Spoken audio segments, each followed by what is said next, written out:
بسم الله الرحمن الرحيم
Assalamu alaikum. Today it is Wednesday, the 30th of November 2022. And in our series Reflections on the Holy Quran, this is broadcast number 380. And we are looking at chapter 2, verse 106. And this is our fifth broadcast in looking at the meanings of the words of verse 106 of Al-Baqarah. These broadcasts are brought to you by Laser Lahore Ahmadiyya School of Education in Religion. And it is a department of the Ahmadiyya Anjuman Ishayat Islam, or Ahmadiyya Association for the Propagation of Islam. And it's also known as the Lahore Ahmadiyya Movement. The Ahmadiyya movement was established by Hazrat Mirza Ghulam Ahmad, who taught that although non-Ahmadi Muslims believe that after the Holy Prophet Muhammad, a prophet can come, this is not correct, because the Holy Quran says that the Holy Prophet was Khatamun Nabiyyin, and the Holy Prophet said that it means La Nabiya Badi, there is no prophet after me. So no is absolute. And similarly, he taught that many people believe that some verses, or some prophetic revelation rather, has been missed out from the Holy Quran. And some verses of the Holy Quran have been abrogated. And Hazrat Sahib said this is incorrect. All prophetic revelation is in the Holy Quran, and no verse of the Holy Quran is abrogated.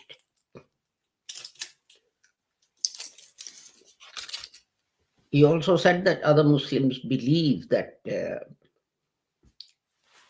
the first source of our knowledge about Islam is Hadith.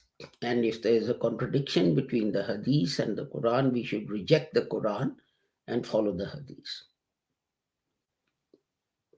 Hazrat Mirza Ghulam Ahmad taught that the first source of our knowledge about about Islam should be the Quran, and then the Sunnah, or the actions of the Holy Prophet, and then Hadith.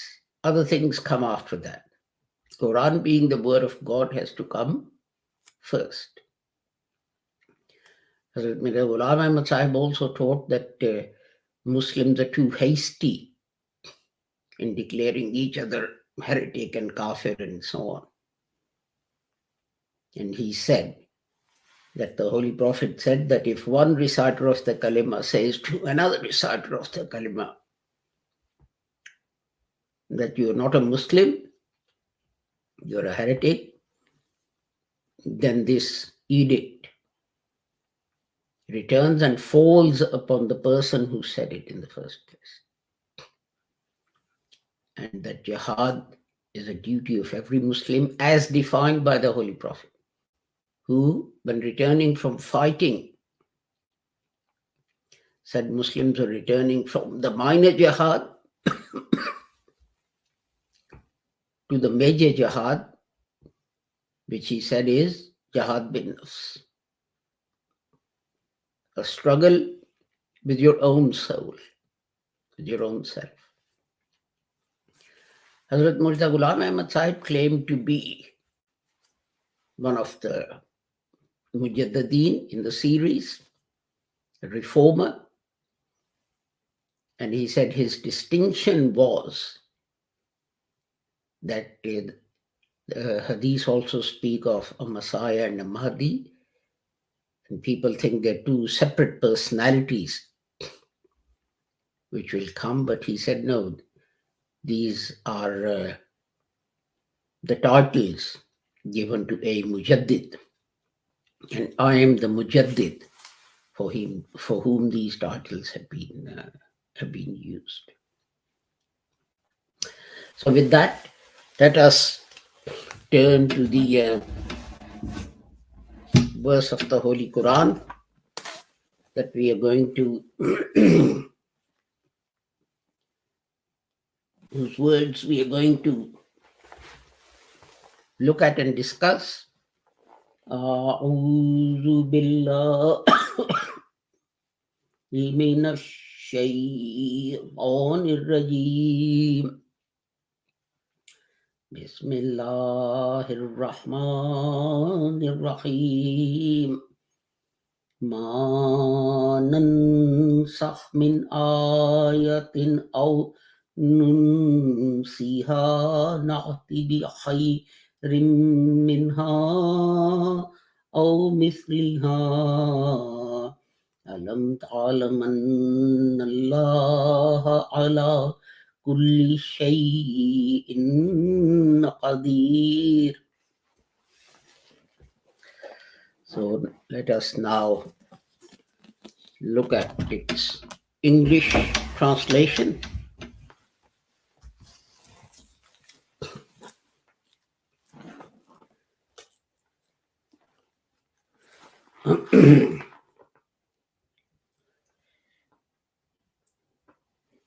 Whatever message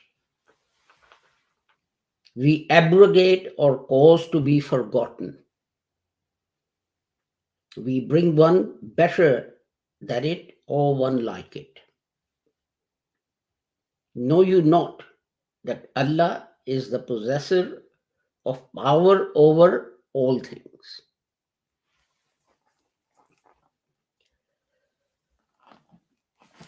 So,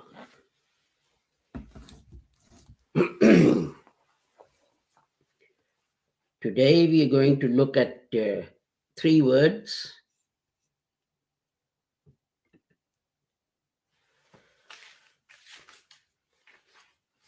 Aw, nunsiha, and naqti. So, let me go to my notes on the computer. Aw is simple, it's just a conjunction, or what I call connecting word, and it simply means or. So what's gone before, it's connecting it to the next word. And then we have the word nunsiha, cause to be forgotten. Now its root is nun sin ya, and we spent 3 broadcasts, 376, 377, and 378, starting on the 23rd of November, discussing this word. So I'm not going to say much about that. Previously it was Abrogate, this time it's forgotten, cause to be forgotten. But the principle I try to put forward is the same. People say this refers to the verses of the Holy Quran. And as I was saying, it doesn't refer to verses of the Holy Quran. It refers to the revelation of the previous prophets. Previously, it was said, whatever is abrogated. And this time, this covers the other eventuality, what is forgotten. I mean, for example, in South America, we have a tribe of, or we had people, a race living called Incas. There might have been more races there that we don't know of. And they built great places of worship, temples, I guess you would call them. And no one knows what they believed, what the teaching was, how they worshipped, how they prayed. There is some inscription and writing that people have tried to decipher to see what it means. But it's very difficult when you don't know anything about those people. Not only that, I mean, even in America, if you go to some places, you find places of living hacked out of rock.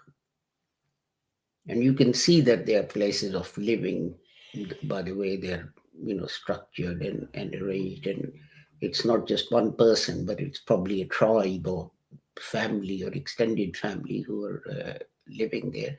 And people guess at, when was the last time it was inhabited and all this kind of thing. We don't know what they believed and how they worshipped and what they worshipped and so on. So this covers that eventuality, that things which people have forgotten. But the main thing to remember is neither abrogation nor forgetting is talking about the Holy Quran. So God in the Holy Quran said that I've revealed it and I'm a guardian over it. So how could anything in it be abrogated or forgotten when God is guarding it? And there are many other reasons that for this, but you can go back and listen to those earlier broadcasts. The next word is, hang on. Next word is Nakti. And its root is Hamza, which is called Alif in Urdu or Pakistan, and Ta and Ya. And that occurs in the Holy Quran 549 times. 271 times as Ata, and 264 times as Ata. And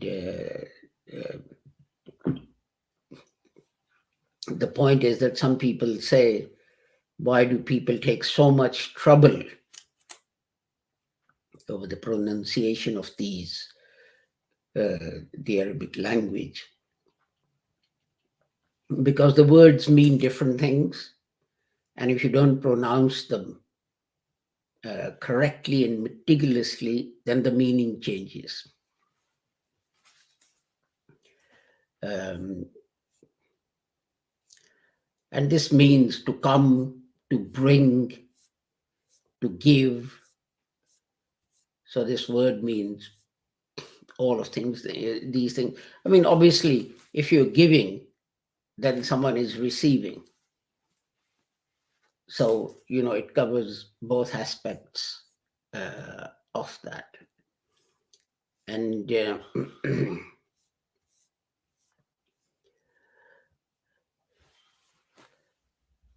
basically it means al-atyan, that something that can be given easily or that comes easily.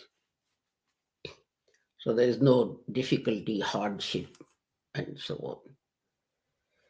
So for example, a passenger, a traveler, may be called a tawiyun.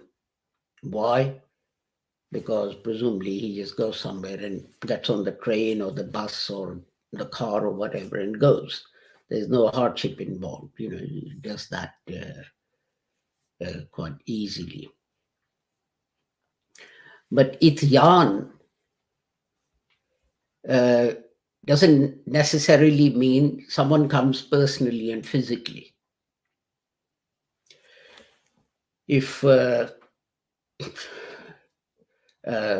someone's order is effective in one place, the word applies. If the management and administration is down to someone, the word applies. I mean, for example, Apple is a computer company. It's based in, I think, Silicon Valley. Now they have branches all over the world. So they control the management and structure and everything. So the head of Apple or Apple doesn't physically have to go anywhere. But when they ordered something, it is like that Apple has physically come.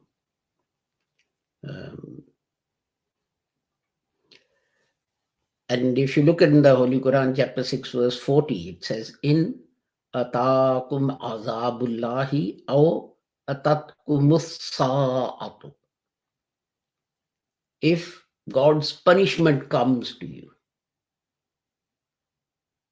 So you're talking about God ordering, God's order, Allah's order. In fact, the next example I've got, chapter 16, verse 1, is actually that. Ata amrullah. And God's command came. So obviously God hasn't come himself physically, but the fact that his order has come, it means that it is as if God had come. Chapter 16, verse 22, فَأَتَى اللَّهُ بُنْيَانَهُمْ مِنَ الْقَوَاعِدِ. And that shows that effectively, practically, God's law is being implemented. Again, in chapter 6, verse 40, it says, وَجَاءَ رَبُّكَ, which means the same thing, that God's order being implemented.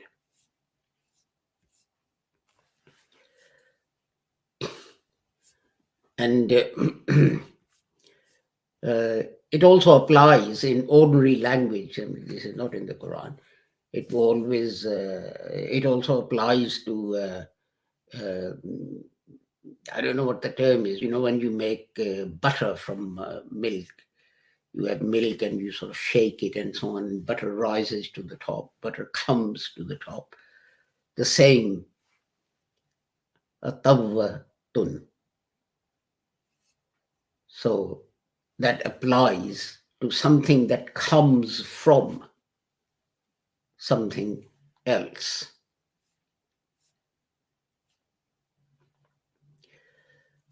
So that is something coming physically. Orders and so on, they're not physical things that come. But even for physical things, for example, فَأُتُوا بِهِ مُتَشَابِهًا, chapter 2, verse 25. This is about hereafter.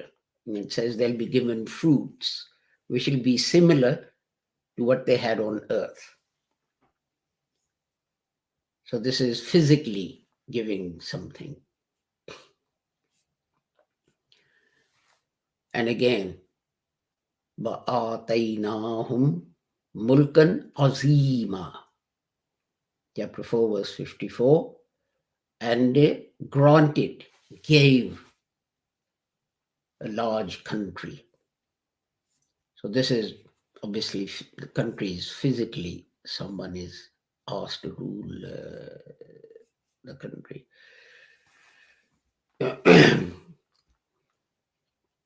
And in many places in the Holy Quran,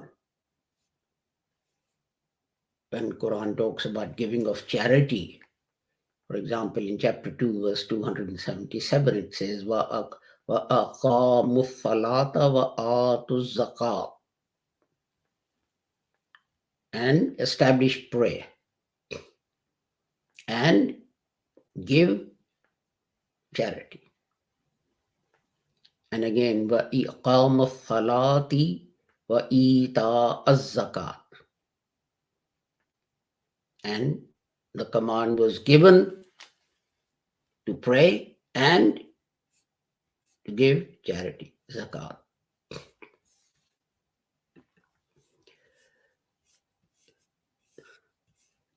And again, chapter 2, verse 229, again giving and taking. Yahillu lakum an ta'khuzu mimma ataytumuhunna. And it is not lawful that the meher that you have given them, you demand something back from it. So giving and taking. And if we,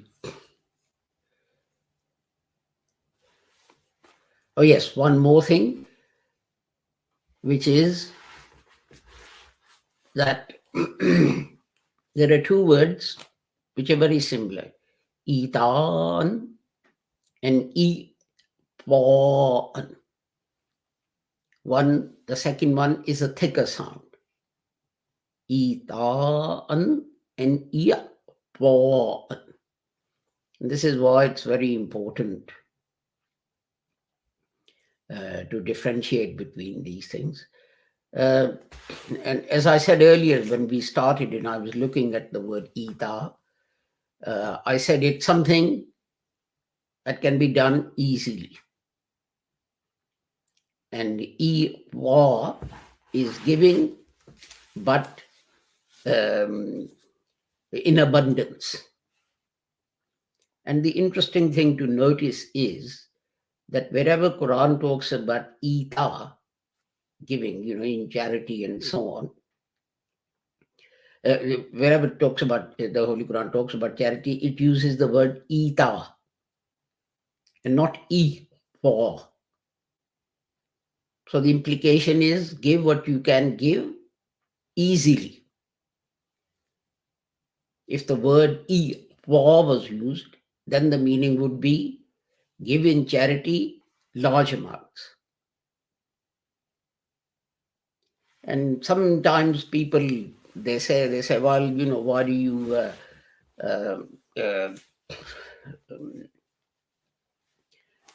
put so much stress on these things and so on. I'll give you an example from law. When parliaments make laws, they spend, the lawyers, the drafters, they spend long hours thinking about meanings of individual words and how they would be interpreted and so on and so forth. One example is that if you want to come to the UK as a visitor, one condition is you must satisfy the visa officer that you intend, the word in law is intend, to return to your country. So someone applied for a visit visa to the UK and he was interviewed and he was asked, do you wish you could live in the UK? And he said, yes, I do wish I could live in the UK. And his application was declined on the grounds that he doesn't intend to return to his home country. And that started litigation. And the court case went all the way up to the Supreme Court. And all these learned and respectable judges, they sat on their tables with what? Not law books, but dictionaries of English language, because they wanted to differentiate between intent and wish, see what they mean. And they came to the conclusion that just because you wish for something, it doesn't mean to say that you intend to do something about it. So that man may have wished he could live in UK, but it didn't mean that he intended to do something to live there. So the refusal was incorrect, and he was granted, but it was overturned by the Supreme Court, and I don't know what happened after that, whether he was granted a visa or not, etc. So this is why it's important. If people of this world take so much care about what word is used and what it means and so on, as opposed to some other similar word, surely Allah would take at least as much care as human beings, if not more. So people think that God deliberately used the word ita. That means giving what you can easily, as opposed to iqa, which means giving in abundance. And